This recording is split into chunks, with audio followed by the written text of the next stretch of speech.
After the assassination attempt on former President Donald Trump, we heard calls for unity, some of them coming from speakers at the Republican National Convention.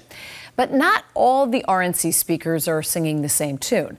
WBZ political analyst John Keller looks at the possible consequences.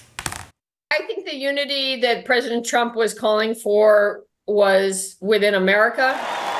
But while this hyper-partisan crowd is eating up the convention buffet so far, we wondered how more moderate swing voters might react to the right-wing red meat Senator Ted Cruz was serving up last night. Murdered, assaulted, raped by illegal immigrants that the Democrats have released. That doesn't seem to be recognizing the humanity of these people. Certainly there's segments in Congress that talk about migrants and immigration in different ways than I would as a party leader in Massachusetts. President Trump asked me to speak to this convention in the name of unity. Nikki Haley's anti-Trump campaign won her 37% of the GOP primary vote here last March. Last night, she enthusiastically backed him. How can a political figure like Nikki Haley have any credibility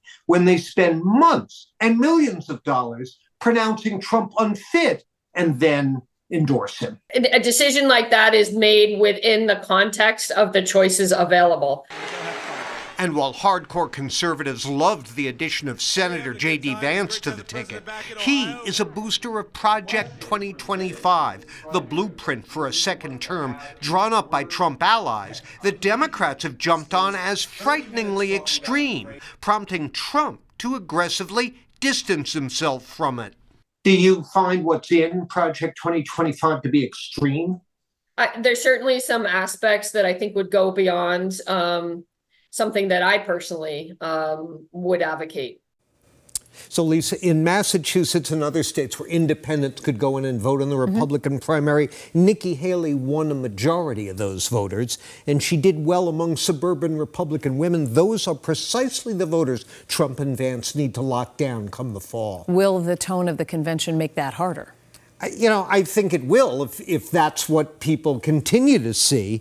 Remember, however, the infamous line about Mitt Romney shaking up his image post-convention by shaking the Etch-a-Sketch. So there's plenty of time for Trump to do the same if he can control himself. And if the main topic on voters' minds come voting time is Joe Biden's fitness, that might make Trump's job a lot easier. Oh, we'll see. Democrats still wondering how that's going to play out. And a long way to go. Yes. Thank you, John.